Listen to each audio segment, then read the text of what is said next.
بسم الله الرحمن الرحيم والفجر وليال عشر والشفع والوتر والليل إذا يسري هل في ذلك قسم لذي حجر ألم تر كيف فعل ربك بعاد إرم ذات العماد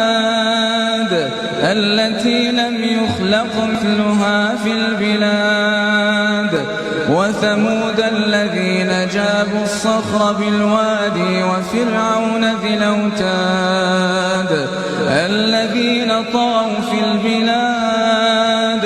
فأكثروا فيها الفساد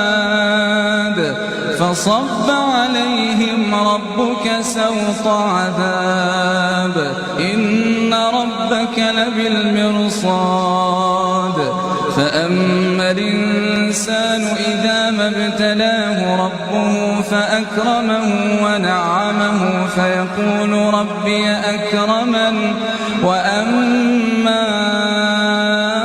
إذا ما ابتلاه فقدر عليه رزقه فيقول ربي أهانني كلا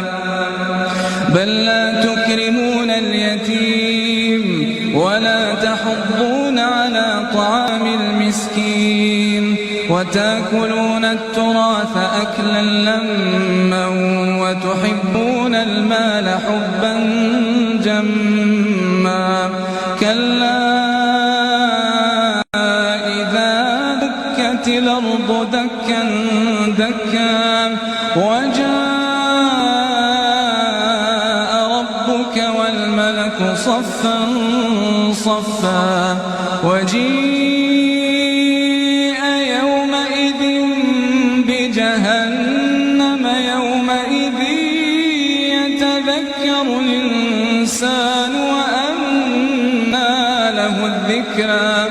يقول يا ليتني قدمت لحياتي فيومئذ لا يعذب عذابه أحد ولا يوثق وثاقه أحد يا أيتها النفس المطمئنة ارجعي إلى ربك راضية مرضية فادخلي في عبادي وادخلي جنتي.